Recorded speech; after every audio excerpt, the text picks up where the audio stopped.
Hi everybody, welcome to another live with Georgi here at Advanced Therapies Europe in Estoril in Portugal.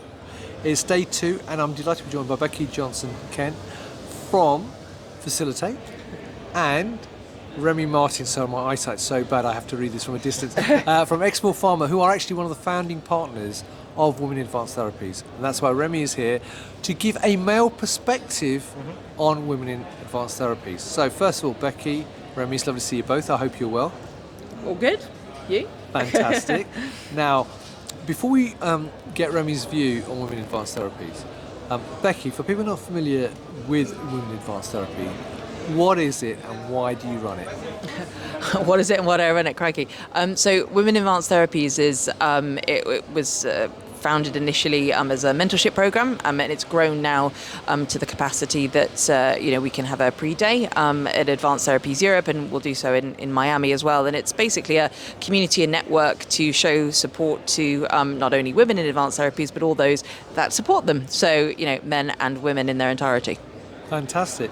Now, Remy, I know eXmoor are one of the founding partners, but I know you were also at yesterday's event, or not yesterday, sorry, the day before that, which was the pre-event on women's advanced therapy. So from a male perspective, what did you get out of the event and why do you think women advanced therapies is important to have in the first place? Yeah, absolutely. So eXmoor really wanted to support the event and sponsor the event. We are a female-led organisation. Our CEO is Angela Osborne. We've got a very balanced sort of management team, leadership team, and I feel like we need to, I think, show our support to the sector.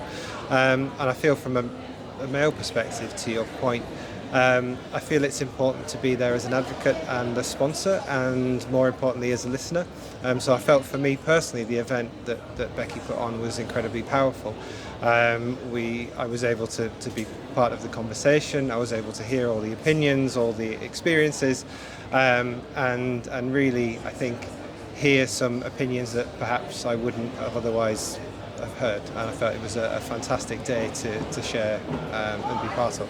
Well, that's really interesting you say that. So let me just follow up on that then. You said obviously you were there to support, but also to hear other people's opinions. You learned some new stuff. So what did you hear at that event this week which maybe surprised you or you learned new? I think one of the topics that we talked about on one of the round tables I sat in on was really around the role of a community in female empowerment, and a lot of the discussion centred on almost, I guess, validation of performance and imposter syndrome.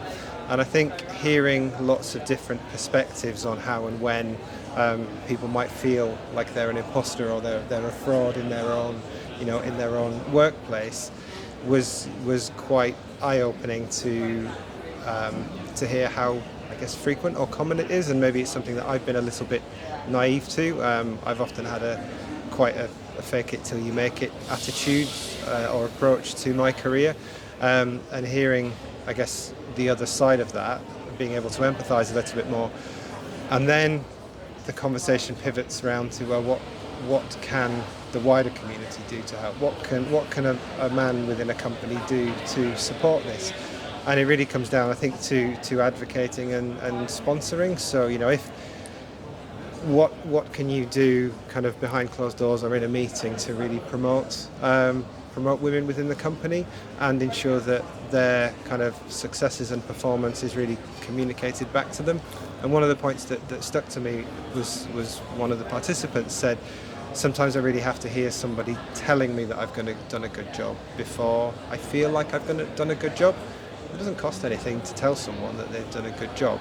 It's a few words and a few seconds, but the impact of that goes a lot further than you might realise. That's interesting. And as a man listening in though, do you think some of the issues they brought up only apply to women, or they also apply to men within the workplace as well? That's a very, very good question. I feel like they are probably applicable to just about everyone in the workplace, but perhaps to your point, they're not experienced as prevalently by men in the workplace. So I think addressing the issues benefits everyone. A rising tide lifts everyone up. But I guess the biggest impact would be to women in the workplace in advanced therapies. Fantastic. Well, look, Remy, I really appreciate time out because I know you have a plane to catch. So you've been very calm doing this interview, not speaking very fast, so you could get the interview over with. So I appreciate that. So, Becky, over to you. One final question for you then to wrap this up. If people would like to learn more about women in advanced therapies, where can they get more information? Everything is on our website, on the Phaciliate website. You can just type in Phaciliate Women in Advanced Therapies. And I just want to, quickly thank Remy for, his comments and being so open. I mean, it's actually really lovely to hear that. And to be clear, Women in Advanced Therapies is not just for women; it is for everyone, men, women, aliens, to get involved. And we very much hope that people will. Fantastic. Well, look, Remy, Becky, thank you for your time. Remy, good luck catching your plane. I hope it's on time. And viewers, thank you for watching. If you'd like to learn more about Women in Advanced Therapies, check out the link which is above this video and look out for more interviews on Women in Advanced Therapies. There is another one on the way as well. And feel free to take part. And until next time, as always, thank you, stay well and stay safe. Bye-bye.